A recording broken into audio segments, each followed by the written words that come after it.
자, 전 여러분과 함께 오늘 고린도후서 6장 1절과 2절의 말씀을 가지고 함께 나눌 설교의 제목은 우리 함께 따라 읽어보겠습니다. 은혜로 말미암아 열매 맺는 삶. 시작. 은혜로 말미암아 열매 맺는 삶. 아멘. 혹시 여러분 지난주 설교 기억나십니까? 기억 안 나시죠? 무슨 맺는 삶이었는데? 믿음으로 말미암아 열매 맺는 삶이었고, 오늘 그 두 번째로 은혜로 말미암아 열매 맺는 삶을 가지고 함께 은혜를 나누고자 합니다. 여러분, 오늘의 본문의 말씀은 사도 바울이 고린도 교회에 향하여 두 번째 쓴 편지입니다. 근데 이 편지에서 그가 강조한 것은 무엇입니까? 바로 우리가 받았던 하나님의 은혜를 어떻게 해요? 헛되게 하지 말라는 거예요. 헛되게 하지 말고, 이 은혜는 바로 하나님께서 우리에게 주어진 큰 선물이고, 이것을 우리가 오늘 누려야 된다는 것입니다. 오늘 바로 그 은혜 받는 날이고, 오늘 여러분이 그것을 누려야 돼요 라고 사도 바울이 강력하게 고린도 교회에 쓴 편지가 바로 오늘의 말씀의 큰 핵심 내용이죠.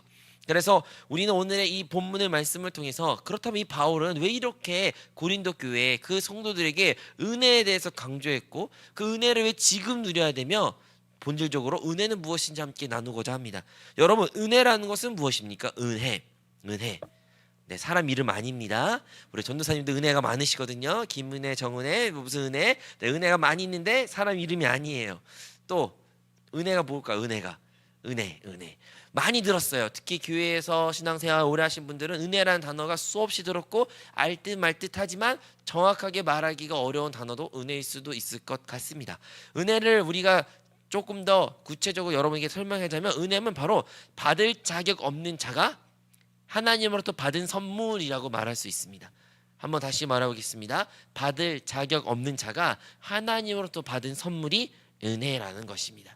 이 두 가지가 없으면 결코 성립되지가 않아요. 받을 자격 되는 사람이 받는 것을 결코 은혜라고 말하지 않습니다. 그런데 받을 자격 없는 사람이 다른 사람한테 보고 받았다라고 은혜라고 말할 수 있지만, 우리가 말하는 은혜는 어떤 사람이 베푼 은혜를 너에게 베풀었어가 아니라, 우리가 말하는 은혜는 오직 하나님이 베풀어 주신 것, 그 하나님의 은혜를 우리가 말하는 것입니다. 그렇다면 이 은혜가 자격 없는 자가 하나님으로부터 받는 선물이라고 말하는데, 왜 우리가 이것을 어떠한 근거로 말하는 걸까요? 이 말씀은 에베소서 2장 8절에서부터 9절에 먼저 선물에 대한 이야기가 나옵니다. 에베소서 2장 8절에서 9절 우리 함께 읽도록 하겠습니다. 너희는 그 은혜에 의하여 믿음으로 말미암아 구원을 받았으니 이것은 너희에게서 난 것이 아니요 하나님의 선물이야. 행위에서 난 것이 아니니 이는 누구든지 자랑하지 못하게 함이라. 아멘. 여기 이 본문에 분명히 말합니다. 뭐라고요? 하나님의 선물이라는 거예요. 하나님의 선물. 그리고 너희에게서 난 것이 결코 아니다라고도 강조하고 있습니다. 그래서 사랑하는 성도 여러분, 은혜라는 것은요 결코 나에서부터 비롯되지 않았고, 그리고 하나님의 선물이라는 것을 우리는 기억해야 됩니다. 여러분이 하신 것, 여러분이 하실 수 있는 것, 아니 여러분이 잘 나갔을 때 했던 것, 그것은 결코 은혜가 될 수가 없습니다. 어떠한 것일지라도, 그것이 선한 것일지라도, 그것이 많은 사람들의 칭송을 받을 만한 일일지라도, 이것은 결코 하나님 앞에 다른 사람에게 은혜가 될 수가 없어요. 나에게서 나지 못한 것을 우리는 알아야 됩니다. 왜 그럴까요? 왜냐하면 사람은 스스로 구원하지 못하기 때문입니다. 모든 사람은 죄라는 문제를 가지고 이 땅 가운데 살아갑니다. 아담과 하와가 하나님께 범죄함으로 말미암아 그 죄가, 그 원죄가 이제 모든 사람들에게 그 가장 깊숙한 이 육신 하나 가운데 박혀 있는데, 이 모든 사람이 이 죄에서부터 자유할 수가 없습니다. 죄는요 결국에 하나님과 멀어지게 한 것이고, 하나님을 거절하는 것이고, 하나님을 대적하는 것이며, 하나님을 알지 못하는 것이 죄입니다. 이 죄가 있으면 결코 하나님을 알 수가 없죠. 이 죄의 문제를 사람은 스스로 해결할 수도 없습니다. 마치 장님이 무엇인가를 보았다고 말할 수 없던 것처럼, 죄 있는 사람은 결코 하나님의 말조차도 끊을 수 없는 존재인 것이에요. 죄는 하나님과의 완전한 단절, 즉 영원한 심판, 영벌에 놓일 수밖에 없는 상황이 바로 죄인들의 모습이란 것입니다. 그래서 이 우리의 힘으로 결코 벗어날 수 없는 이 상황을 하나님께서는 긍휼히 여기사 그게 하나님밖에 없는 아들 예수 그리스도 우리를 보내심으로 말미암아 그 아들을 십자가에서 모든 물과 피를 쏟으시고 그 피값으로 우리의 죄를 용서하시고 우리를 하나님의 자녀로 우리를 구원하신 줄로 믿습니다. 하나님의 구원이 바로 은혜라는 것이에요. 예수 그리스도에서 우리에 베풀으셨던 그것이 은혜라는 것이에요. 여러분이 무엇인가 하신 것이 있습니까? 예수님이 나를 위해 대신 죽어주세요라고 여러분 하나님께 설득하셨습니까? 여러분이 그럴 수 있는 자격이 있을까요? 우리는 그런 자격도 없고 그런 말할 수도 없고 하나님도 알지 못했던 우리의 존재였습니다. 그런 존재였지만 우리조차 무엇을 구했는지 알지 못했지만 하나님은 2000년 전에 먼저 그 일들을 행하셨고 먼저 오늘의 찬양의 가사와 같이 독생자를 보내셨으며 그 아들을 죽이면서 결국에는 우리 그의 사랑을 확증하셨고 우리가 이제 그 아들을 믿음으로 말미암아 구원을 얻게 된 줄로 믿습니다. 이 모든 것이 은혜라는 거예요. 자격 없는 자가 받는 하나님의 선물. 이렇게 값없는 선물이라는 것을 우리가 분명히 첫 번째 은혜라는 게 무엇인지 알아야 되고요. 두 번째는 그렇다면 이 은혜는 또 어떠한 특징이 갖고 있냐면 조건 없는 사랑이라는 것입니다. 사랑, 조건 없는 사랑. 은혜를 말할 때 사랑을 결코 빼놓을 수가 없습니다. 은혜랑 사랑이랑 조금 미묘한 차이는 있지만 확실한 것은 사랑은 어떠한 조건이 있을 수가 있어요. 예를 들어 내가 누구를 사랑해요. 남자든 여자든 연인이들은 사랑한 이유가 반드시 있습니다. 그냥 사랑할 수 있다고 말하지만 그냥 사랑하기가 쉽지 없어요. 제가 생각 불가능합니다. 어떠한 외모가 이뻐서 첫눈에 반해서 어떠한 성격이 목소리가 아니면 팔뚝에 또 근육이 무엇이 됐든 간에 어떠한 게 마음에 들어서 우리는 그걸 사랑합니다. 심지어 나의 자식도 자녀들도 왜 사랑합니까? 내 자식이니까 내 자녀니까 내 핏줄이니까 우리는 사랑을 아무것도 너무 크고 아름답다고 생각하지만 사실 사랑은 어떠한 조건, 어떠한 목적, 아니 어떠한 이유가 있을 수 있으나 이 사랑을 뛰어넘는 것이 표현되는 것이 무엇이다? 은혜라는 것이에요. 은혜는 조건이 없습니다. 조건 없는 사랑을 우리는 은혜라고 부릅니다. 그러므로 하나님의 은혜, 우리 은혜라는 단어를 생각할 때 바로 조건 없는 그 사랑에 대한 묵상이 우리는 있어야 된다는 것입니다. 여러분 우리 로마서 5장 8절의 말씀 한번 읽어볼까요? 로마서 5장 8절의 말씀 시작. 우리가 아직 죄인 되었을 때 그리스도께서 우리를 위하여 죽으심으로 하나님께서 우리에 대한 자기의 사랑을 확증하셨느니라. 아멘. 우리가 나눴죠. 바로 예수님이 우리를 위해 죽으시고 모든 물과 피를 쏟으심으로 말미암아 우리를 구원하셨던 그 사건을 은혜라고 말하는데 그 은혜가 무엇이라는 거예요? 하나님께서 우리에 대한 자기의 사랑을 확증하셨다는 거예요. 예수님의 그 십자가의 사건, 그 은혜의 사건은 바로 하나님의 사랑이라는 것입니다. 어떠한 사랑이요? 우리가 아직 죄인 되었을 때 진짜 무조건적인 그냥 전적인 사랑을 보여주는 것이 바로 은혜라는 것입니다. 즉 우리가 무엇인가 노력할 필요가 없어요. 우리가 무엇인가를 해서 잘나서 좋은 것을 보여서 얻어진 어떤 보상이 결코 아니라는 것입니다. 그것이 바로 은혜. 하나님으로부터 비롯된 것 은혜, 하나님의 선물 은혜, 하나님의 사랑 은혜. 그 은혜가 여러분 10년 가운데 가득 채워 우리가 찬양할 때는 그 은혜를 부를 때마다 여러분 그 은혜의 감동이 충만하시기를 주님으로 축원드립니다. 여러분 그런데 문제가 있습니다. 이 은혜가 너무 큰 선물이고 너무나도 하나님의 선물이고 하나님의 정말 값없이 주어지는 사랑인데 왜 우리는 그런 감동이 없을까요?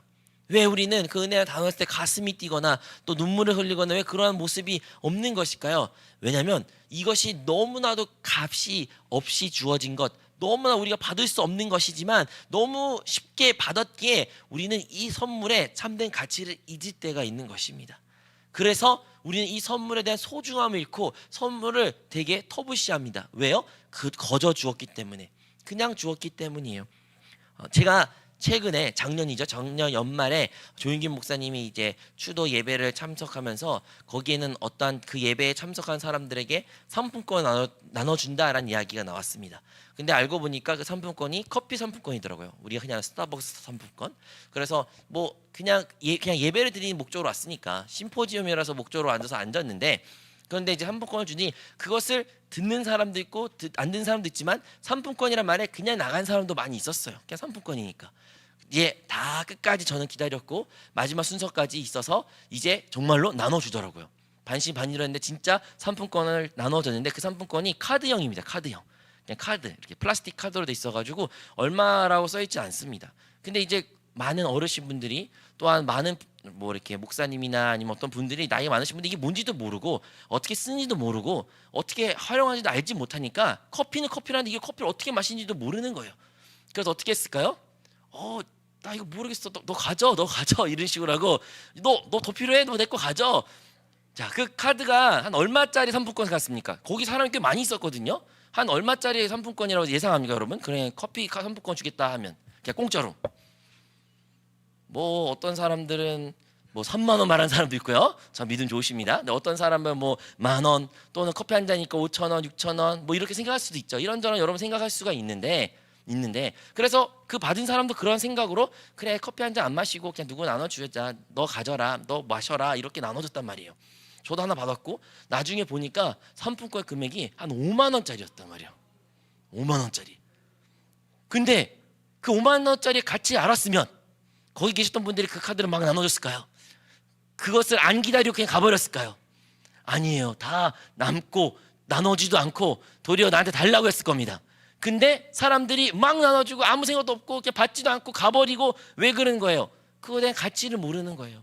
마찬가지입니다. 우리가 은혜를 너무 쉽게 여기고 가볍게 여기고 그냥 때로는 별로 은혜가 필요 없는 것처럼 여길 때가 있는데 그것은 그 은혜의 문제가 아니라 그 은혜에 대한 가치를 모르는 우리의 문제라는 것을 알아야 됩니다. 여러분, 하나님의 은혜는요 결코 우리의 힘으로 어떠한 돈으로 우리의 어떠한 노력으로 우리의 목숨으로도 살 수 없는 것이 하나님의 은혜라는 것을 기억하시오. 그 은혜가 얼마나 크신지 깨닫는 우리 모든 성도님이 되시기를 주님으로 축원드리겠습니다. 이 은혜는 오직 예수님의 그 십자가의 과정을 통해서 얻어진 것이기 때문에 예수님의 목숨 그 핏값으로 이어진 은혜이기에 결코 우리가 얻을 수 없는 것임을, 진짜 하나님의 큰 사랑임을 여러분 기억하시기 바랍니다. 자, 이렇게 은혜가 무엇인지 우리가 짧게 나눴는데 그렇다면 그 하나님의 사랑, 하나님의 선물 우리 값없이 주어진 것인데 그 은혜를 이제 우리가 알았는데 오늘 설교 제목이 은혜로 말미암아 얻어지는 풍성한 열매라면 이 은혜를 우리가 어떻게 누릴 수 있을까요? 어떻게 우리가 열매를 맺을 수 있을까요? 우리는 이 은혜를 통해서 열매를 맺어야 되는데 그렇다면 이 논리로 따지면 열매가 어떻게 맺어진다는 거예요? 좀 어렵게 말했죠? 열매가 어떻게 맺어진다는 거예요? 어떻게 맺을 수 있을까요? 열매를 은혜니까 나의 노력과 나의 힘과 나의 어떠한 것으로 어떠한 내가 수고하는 것으로 열매가 맺어지지 않다는 것을 우리가 알아야 된다는 거예요. 여기서 우리가 많은 경우에는 열매라는 것을 우리가 여기 써져도 있죠. 영혼의 열매, 성령의 열매, 또 축복의 열매가 있는데 이 열매를 내가 엄청 열심히 하고 노력하고 땀 흘리고 잠도 안 자고 내가 무엇인가를 해야 되고 안 되면 내가 뭔가 부족하기 때문에 안 했다 이러한 생각으로 우리는 많이 접근하는데 근데 우리가 오늘의 설교 제목이 은혜로 말미암아 얻어진 열매인데 어떻게 얻는 거예요? 하나님이 이미 다 이루셨다는 거예요. 하나님이 이미 모든 것을 준비하셨고 하나님께서 우리에게 그냥 부어주시는 거예요. 우리는 단순히 그것을 누리기만 하면 됩니다. 근데 어떻게 그것을 누릴 수 있느냐? 바로 예수님께서 요한복음에 그거에 대한 말씀을 말씀해 주셔요. 요한복음 15장 5절의 말씀입니다. 요한복음 15장 5절의 말씀 우리 합독하겠습니다.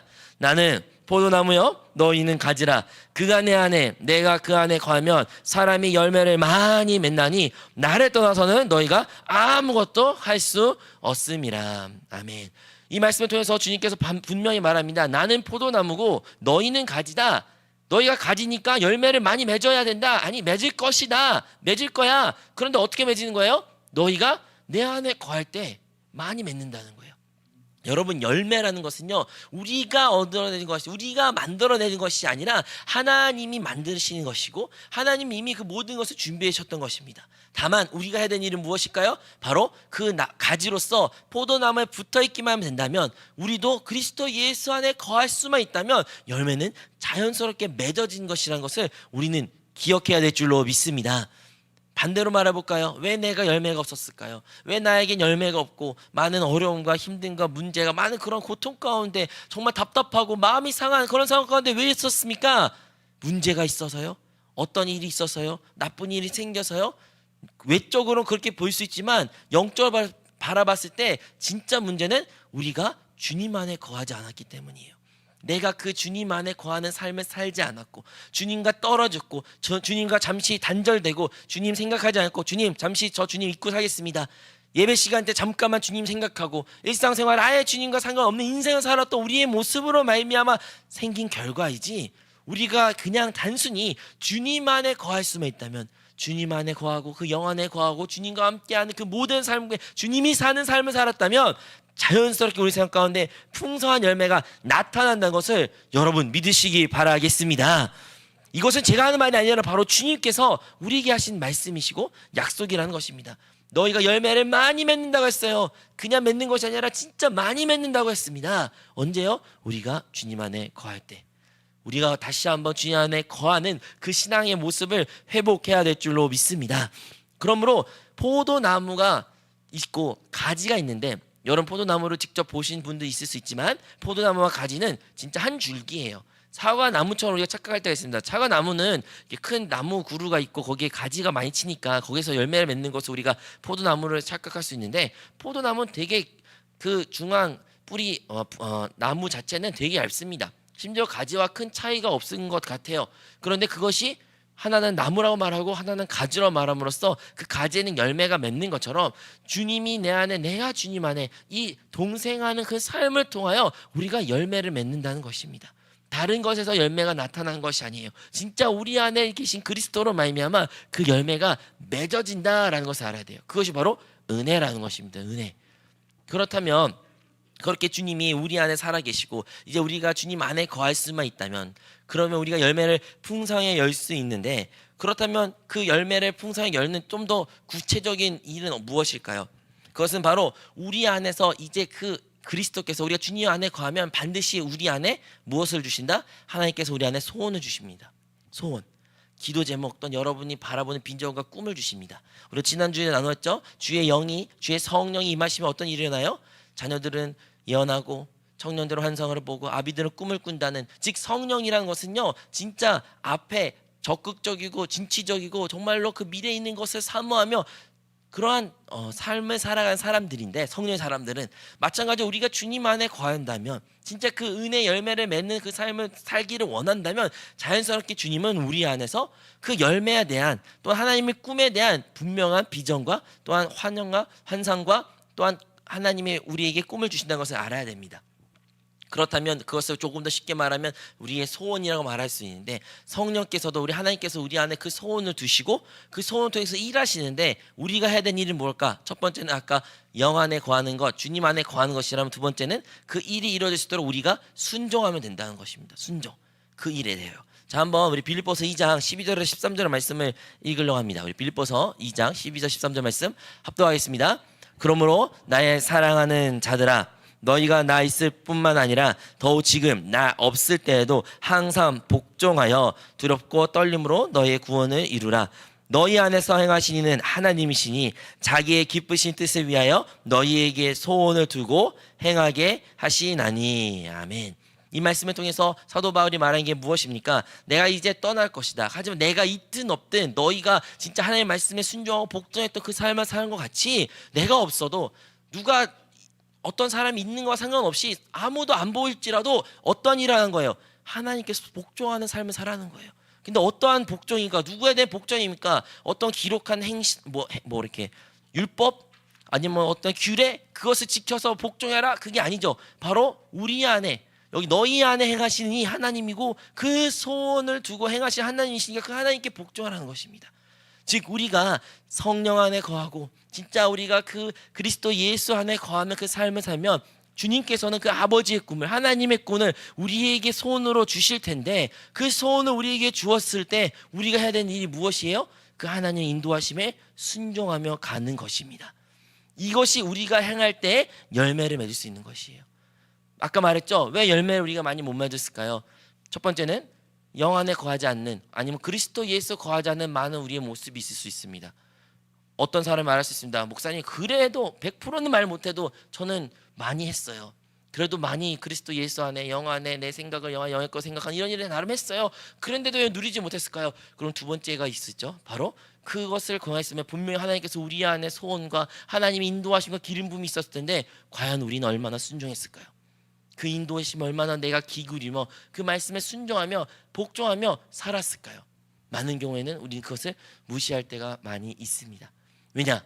너무 터무니없을 때도 있고 때로는 나의 생각과 다를 수도 있고 내가 원치 않는 것이기에 우리 때로는 주님의 인도하심에 주님의 소원에 주님이 원하신 것을 때로는 무시하고 모른 척하고 그냥 내가 하고 싶은 대로 나의 습관과 나의 선호에 따라 행동했던 우리의 많은 일들이 있었던 것을 알아야 합니다. 많은 핑계, 많은 이유로 될 수 있지만 한마디로 말하면 불순종이죠. 결국 그 불순종이 우리에게 수많은 슬픔과 눈물과 또한 열매를 맺지 못한 모습을 보였던 것을 우리는 기억해야 될 줄로 믿습니다. 그러므로 순종이 진짜 중요합니다. 순종. 어떤 순종이요? 하나님이 나에게 주신 꿈과 비전이 있으면 그 꿈이 진짜 하나님의 것을 확신이 있다면 우리는 하나님이 행하실 것이라는 확실한 믿음과 그 믿음을 가지고 순종으로 그 꿈을 향하여 달려가는 것. 그것이 외부적인 환경에서는 잘 한 번에 해결 안 됐을지라도 그럼에도 불구하고 그 꿈을 향하여 믿음의 눈을 바라보며 사는 것, 그것이 진정한 그리스도인의 모습이라는 것입니다. 여러분, 영국의 조지 밀러 목사님이 있습니다. 여러분 잘 아시나요? 고아원을 아주 유명하게 많은 고아들을 돌보시고 정말 그 큰 고아원을 운영하시며 정말 많은 칭송받았던 조지 밀러 목사님이 계시는데, 이 목사님 같은 경우는 19세기에 그는 평생 많은 기도 제목을 받았대요. 제 기억으로는 5만 번의 기도 응답을 받았다 뭐 이런 이야기가 있는데, 잘 모르는 분들을 위하여 짧게 얘기하면 이분이 이제 하나님한테 꿈을 받았습니다. 하나님한테 비전을 받는 것이죠. 무슨 비전입니까? 바로 길거리에 정말로 부모님이 내다 던져버리고 진짜 부모 없이 살아가고 죽는 것이 하루아침에 언제 죽을지 알지 못하는 저런 수많은 고아들을 품고 진짜 그들을 하나님의 자녀로서 사랑하고 그들을 양육하는 그러한 꿈을 갖단 말이에요. 즉 고아원을 설립하겠다는 목적을 가지고 이제 하나님의 꿈을 가지고 시작했습니다. 그런데 하나님의 꿈을 받았고 분명 하나님의 비전이라는 걸 알았는데 그가 첫 고아원을 시작하면서 음식을 먹으려 하는 중간에 모든 재정적인 상태가 고갈되었을 때 어떠한 상태였을까요? 어떠한 마음이었을까요? 염려, 걱정, 근심, 불안이 있었겠죠. 다양하죠. 오늘 아침에 먹을 것이 없어요. 이제 오늘 저녁에 다 먹었고 다음날 아침에 먹을 것이 하나도 없는 그런 상황 가운데 그 목사님이 어떤 일을 했는지 아십니까? 다름 아니라 기도를 했습니다. 밖에 나가서 먹을 것을 구하고 어떻게 하면 구할까 방법 이런 저런 생각과 방법과 수단과 이것을 하는 것이 아니라 목사님은 기도했어요. 그리고 다음날 아침 왔습니다. 여전히 먹을 것이 없었습니다. 그럼에도 불구하고 고아원에서 고아들과 함께 같이 모여서 아침 식사하기 위해 자리에 앉았고 함께 기도를 했답니다. 기도를 했대요. 하나님, 오늘 우리에게 또한 아침이라는 시간을 허락하시고 또한 식사를 허락해 주셔서 감사합니다. 그 감사 기도를 다 마쳤을 때 갑자기 누군가가 문에 두드렸답니다. 가보니까 그 빵집 사장님이 오늘 그냥 빵을 자기가 기부하고 싶었다. 이 빵 가지고 아이들 나눠 먹으세요 하면서 그 빵을 주었다고 합니다. 그 기도가 끝나자마자. 그리고 그 빵집 아저씨 떠났을 때 조금 있다가 또 누가 문을 두드렸더니 알고 보니까 우유를 또 누가 기부하고 싶다 해서 왔다고 합니다. 그런 식으로 해서 많은 기부자가 와서 그 고아원에 먹을 것이 끊이지 않았고 그뿐만 아니라 그의 삶 가운데 수많은 재정적 어려움이 있을 때마다 그는 어떠한 정치인이나 어떤 사회 제도의 도움의 손길을 구하기보다는 항상 그는 하나님께 기도하였고 하나님이 응답하실 것 믿음이 있었습니다. 조지 밀러는요 진짜 많은 고아들을 도와줬고 살렸고 아직도 많은 존경을 받는 목사님이신데 그 목사님은 항상 말합니다. 나의 모든 필요는 하나님이 채워주신다. 그런 믿음이 있었다는 거예요. 그 풍성한 하나님에 대한 믿음이 있었습니다. 그가 이 이야기를 한 이유는 그는 분명한 하나님과 꿈과 비전을 가졌던 사람입니다. 그리고 분명히 하나님께서 그 모든 것을 채우셨고 정말로 살 수 없는 큰 고아원을 많은 고아원들을 돌봤고 지금도 큰 존경을 받는 목사가 되었지만 그 풍성한 열매를 맺게 했던 가능케 했던 일은 무엇입니까? 이 목사님의 순종이에요. 순종. 그 하나님의 주었던 비전을 낙심하고 포기하고 그냥 다른 일을 찾는 것이 아니라 끝까지 하나님의 비전을 붙잡고 순종하며 그리고 순종으로 기도했을 때 하나님께서 그 나머지 모든 것을 채우신 역사를 이 목사님이 체험했던 것처럼 우리 또한 우리가 그리스도 예수 안에 거하고 그러면 주님께서 우리에게 소원을 주어 비전을 주어 꿈을 주는데 그 꿈을 향하여 우리가 나아갈 때 우리가 어떻게 해요? 순종으로 그 길을 걸어가야 된다는 것이에요. 여러 번의 성령의 기름 부음이 있을 때 우리는 그것에 대한 순종해야 된다는 것입니다. 이 꿈이라는 것이요 뭐 어떠한 나 누구 될래 나 뭐 될 거야 어떤 일 하고 싶을 거야 직장을 말하는 것이 아니에요. 그 직장을 얻고 못 얻고 그것은 하나의 여러분이 뭐 장래 직장 희망 상황이지 그것이 진짜 하나님의 비전이 될 수가 없습니다. 여러분 진짜 하나님의 비전을 받으셔야 됩니다. 그런데 하나님의 비전을 모른다 말한 사람이 혹여나 있을지 모르지만 아니요, 여러분이 이미 하나님의 비전을 받은 사람들입니다. 여러분이 한세교회를 다니 그 순간부터 우리는 하나님의 비전을 받은 사람을 이미 알아야 됩니다. 왜 그럴까요? 우리 한세교회의 표가 무엇입니까? 하나님의 형상과 주권을 회복하는 교회. 여러분, 여러분이 만약에 교회의 지체라는 것을 믿으신다면, 교회 지체라시라면 그것이 우리의 참된 표이며 우리의 비전이 될 줄로 믿습니다. 우리의 비전은 하나님의 형상을 회복하고 하나님의 주권을 회복하는 것이라는 것을 기억하시기 바라며, 또한 각자 여러분 삶 가운데 하나님이 여러분을 향한 소원과 또한 기대와 꿈이 있다는 것을 기억하시어 여러분 성령의 기름 부으실 때 담대하게 그것을 순종하며 믿음을 걸어나가 많은 열매를 맺는 주님의 성도가 되시기를 주님으로 축원드리겠습니다. 세 번째로 우리가 기억된 것은 하나님의 그 은혜의 궁극적인 목적입니다. 그리고 그 목적이 아까 말했죠. 하나님의 형상과 주권을 회복하는 교회. 이것을 왜 필요하는 거예요? 결국은 하나님의 영광을 위한 것이에요. 주님의 영광을 위한 것입니다. 우리 고린도전서 10장 31절 이러한 말씀이 기록되어 있습니다. 시작. 그런즉 너희가 먹든지 마시든지 무엇이든지 다 하나님의 영광을 위하여 하라. 아멘. 여러분, 우리의 삶 가운데 우리가 행하는 많은 일들이 있고 많은 말들이 있고 많은 여러분들 아직 안 했던 일들도 있겠지만 결론적으로는 우리가 해야 되는 일은 궁극적으로 무엇이라고 말합니까? 다 하나님의 영광을 위해서 해야 된다는 것이에요. 우리가 하나님의 영광을 위해서 생각도 하고 아침에 눈도 떠서 하루를 시작하고, 여러분 직장 생활도 해야 되며 학교 생활도 해야 되고 가정 생활도 해야 되며 또한 다양한 어떠한 것을 적용해도 우리가 그것을 하는 이유가 무엇입니까? 다 하나님의 영광을 위하여 한다는 것을 결코 잊어서는 안 됩니다. 우리가 그것을 기억해야 됩니다. 이것이 바로 궁극적으로 하나님께서 우리에게 그 은혜를 베풀어 주신 목적이라는 것이에요. 우리에게 왜 그 값없는 은혜를 주었을까요? 그냥 그거 가지고 구원받고 끝내라, 그게 아니죠. 구원을 왜 주신 겁니까? 구원이 무엇입니까? 바로 이 세상에서 구별된 삶을 살라는 하나님의 거룩, 즉 그 영광을 우리가 누리기 위하여, 그 영광을 주님께 올리기 위하여 하나님께서 베풀으신 은혜라는 것을 우리는 잊어서는 안 됩니다. 여러분, 부모님들이 자녀들을 용돈을 주긴 합니다. 근데 용돈을 주는 이유가 뭘까요? 그냥 줄 수도 있죠. 처음에는 그냥 너 먹고 마시는 거 다 먹어라, 사랑하니까. 네, 다 맞아요. 하지만 그 용돈을 줌으로써 나중에 궁극적으로 부모님이 그 자녀에게 원하는 것은 무엇입니까? 그 용돈 없이도 나중에 스스로 경제생활을 할 수 있는 그것을 배우기 위하여, 그 전까지 스스로 할 수가 없으니 그것을 준비하는 과정까지 주는 이유로 용돈을 부모님들이 많이 줄 때가 있는 것이죠. 마찬가지로 우리가 하나님의 값없는 은혜를, 그 선물을 받았습니다. 그 선물 너무 좋아요. 맞아요. 하지만 그 선물 받는 것이 거기서 그쳐서는 안 된다는 것이에요. 그 은혜를 우리가 안다면, 그 은혜에 너무 감격하고 진짜 감사한다면 우리는 이제 나의 삶이 나의 것이 아닌 하나님이 나의 삶의 참된 주인이시고 하나님을 위하여 사는 삶을 작정하였다면 우리는 자연스럽게 하나님의 영광을 위하여 살게 될 줄로 믿습니다. 사랑하는 여러분, 여러분은 무엇을 위해 살아셨습니까? 나를 위하여? 나의 가정을 위하여? 나의 자식을 위하여? 나의 커리어를 위하여? 나의 직장의 승진을 위하여? 돈을 많이 벌기 위하여? 다른 사람에게 나에게 잘된 것을 보여주고 자랑하기 위하여? 많은 이유가 있지만 그것은 결코 참된 이유가 될 수 없고, 그것 가운데의 끝은 항상 허무와 좌절과 슬픔과 눈물밖에 없다는 것을 기억하시기 바랍니다.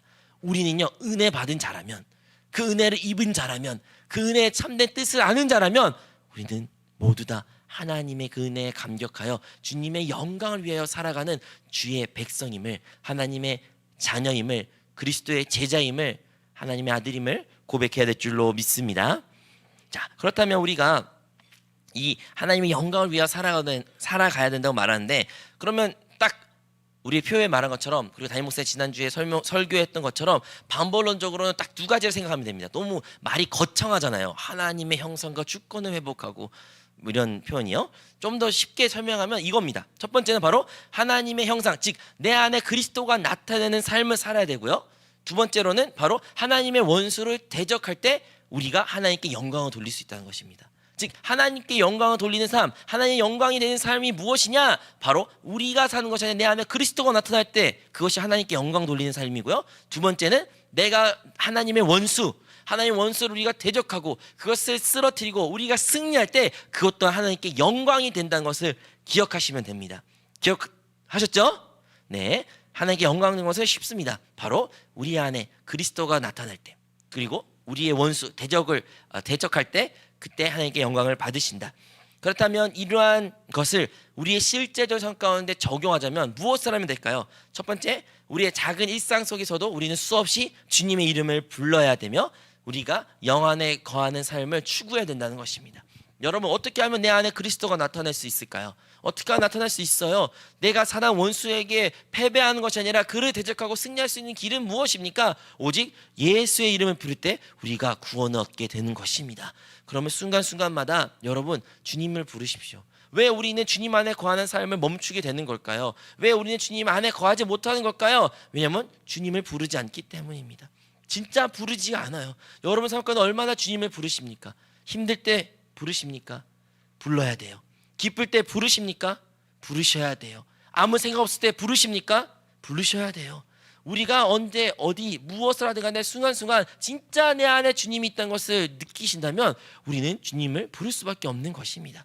여러분, 주님은 진짜 살아계시고 진짜 우리 안에 계셔요. 그분이 투명 인간이나 아니 투명 어떤 유령 같은 존재가 아니라는 거예요. 그는 진짜 살아계시고 내 안에서 말씀하시고 인도하시는 분이신데, 그분이 진짜 내 안에 살아있는 것을 우리가 믿고 느꼈다면 우리는 우리 일상 가운데 그분의 이름을 많이 불러야 되고 그분께 집중해야 되고 그분 안에 거하는 삶을 살아야 된다는 것입니다. 그리고 두 번째로 우리가 어떤 삶을 살아야 되냐? 자연스럽게 말씀 묵상과 기도 생활과 또 예배 생활에 적극적이어야 된다는 것이에요. 여러분의 주님을 많이 불러요. 많이 불러요. 근데 이런 사람도 있습니다. 이게 내 생각인지 주님의 생각인지 모르겠어요, 목사님. 때로는 뭔가 느낌이 있는데, 어떤 생각이 드는데 이게 내 생각인지 아니면 진짜 주님이 원하는 생각인지 모르겠어요. 정상이에요. 이상한 거 아니에요. 그렇게 말하는 게 맞습니다. 그럼 어떻게 해야 될까요? 바로 말씀 안에 거야 된다는 거예요. 우리가 말씀을 묵상하고 말씀으로 기도하고 말씀 예배 자리에 나와 설교 말씀을 듣고 찬양 통해서 또한 기도를 하면서 그 문제 가지고 주님께 물어보는 그런 신앙생활할 때 진정한 하나님 내 안에 살아계신 인도를 받을 수 있다는 것입니다. 그리고 그 인도와의 그 성령의 기름 부음이 무엇인지 알게 된다면 마지막 단계 무엇이에요? 그것을 언제? 오늘 지금 순종하는 거예요. 오늘의 본문의 말씀이 뭡니까? 지금이 바로 은혜 받음 할 때요. 지금이 바로 구원의 날이다. 여러분, 하나님의 은혜는요, 하나님의 구원은요, 나중에 언젠가 그래 곧 받을 거야 미래형이 아니에요. 지금이에요. 지금이 가장 적절한 시기고 지금이 가장 좋은 시기며 지금 내가 순종하고 은혜를 받고 구원을 체험해야 된다는 것입니다. 사랑스러운 여러분, 이 말씀이 믿지 않는 사람에게 국한된 말이라 생각하지 마십시오. 오늘도 우리는 은혜를 누려야 됩니다. 오늘도 우리는 하나님의 구원을 체험해야 됩니다. 오늘도 우리는 하나님의 인도하심에 순종해야 됩니다. 여러분이 그 말씀에 순종할 때 진짜 하나님의 영광을 보게 될 것이며 우리의 삶 가운데 하나의 놀라운 기적을 체험하게 될 줄로 믿습니다. 그럴 때 2025년 우리 삶 가운데 풍성한 열매를 맺는 한 해가 될 줄로 믿습니다.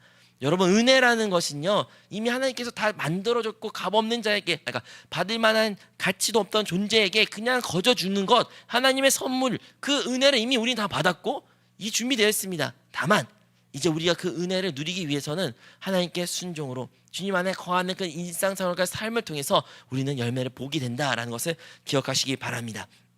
마지막으로 한 이야기를 마치고 끝내려고 합니다. 여러분, 베드로라는 인물이 있습니다. 베드로가 예수님 어떻게 만났냐면요, 어느 날 베드로가 물고기를 엄청 많이 잡으려고 노력했습니다. 물고기는 밤에 잡아야 잘 잡힌답니다. 저도 어릴 때 생각해보면 밤낚시라는 것이 있었어요. 요즘엔 여러분 잘 모르시겠지만, 그래서 꼭 낚시 좋아하시는 분들은 밤에 가서 낚시를 하고 밤낚시에 물고기 이만한 큰 걸 잡을 수 있다는 기대감으로 많은 사람들이 밤낚시를 했는데, 여기도 마찬가지로 베드로가 어부였기 때문에 밤에 물고기 잘 잡힌다는 것을 알았습니다. 그래서 그는 그의 크루, 그들의 함께 일하는 사람들과 함께 바다에 나가서 낚시를 했죠. 하지만 물고기를 단 한 마리도 잡지 못했습니다. 그는 전문가였어요. 그냥 취미생활했던 사람이 아니라 그것을 먹고 사는 어부를 했던 사람, 배의 주인이었던 그 사람이었기 때문에 그 누구보다도 어떻게 했는지 잘 알았지만 그날 한 마리도 못 잡았단 말이에요. 그래서 새벽이 동이 트고 결국에는 이제 퇴근하러 오는 순간 예수님이 그를 보시고, 예수님 잠깐 너의 배를 빌리자 하면서 그 배 위에 올라서서 많은 군중들에게 가르침, 설교를 하셨단 말입니다. 그 설교 다 마치고 나서 이제 예수님이 베드로에게 말합니다. 이제 다시 바다 깊은 곳으로 가서 그물을 던져라. 근데 베드로가 뭐라 말하죠? 선생님, 내가 밤새도록 물고기를 잡으려 노력했지만 한 마리도 잡지 못했습니다. 그런데 선생님, 주님이 말씀하시면 내가 그냥 순종해서 가겠습니다 라고 말했어요. 그리고 그가 그 말씀에 순종했을 때 우리가 잘 아는 것처럼 그물이 찢어질 만큼 많은 물고기에 잡혔다는 것이 성경에 기록되어 있습니다. 여기서도 우리가 알 수 있는 것은 물고기를 그렇게 많이 잡을 수 있던 것은 베드로의 노력이었을까요? 아니에요. 베드로는 어떠한 일도 하지 않았습니다. 그가 어떠한 것을 물고기 많이 잡기 위해서 연구하거나 공부하거나 아니 물고기 모으거나 그런 할 수도 없었고 할 힘도 없고 능력도 없어요. 진짜 그물이 찢을 만큼 많은 물고기 잡을 수 있는 것은 전적인 주님의 은혜였던 것입니다. 근데 그 많은 물고기 잡을 수 있게 된 그의 과정은 무엇입니까? 바로 그의 순종이었어요. 주님이 말씀하시니 내가 순종하여 그물을 던지리라. 자기의 경험도 있었을 거예요. 자기의 체면도 있었을 거예요. 자기가 생각한 생각도 있겠죠. 그런데요, 그것들이 다 아니다, 하면 안 된다, 창피하다, 왜 그런 걸 하냐, 무시하라, 피곤하다, 집에 가자, 많은 것들이 있었겠지만 그걸 다 무시하고 그냥 주님이 말씀하셨으니까 내가 순종해서 던지겠습니다. 그 던졌을 때, 그의 말씀에 순종했을 때 그는 많은 물고기 잡았다라고 성경에 기록되어 있습니다. 우리도 2025년 베드로처럼 많은 풍성한 열매를 맺는 그런 한 해가 되기를 원합니다. 그러기 위해서는 우리도 단순하게 주님의 말씀이 있다면, 그 인도하심이 있다면, 성령의 기름 부으시 있다면 그 말씀에 순종할 때, 그러면 우리는 그 많은 열매를 맺게 될 것이며 하나님께 영광을 돌리게 될 줄로 믿습니다.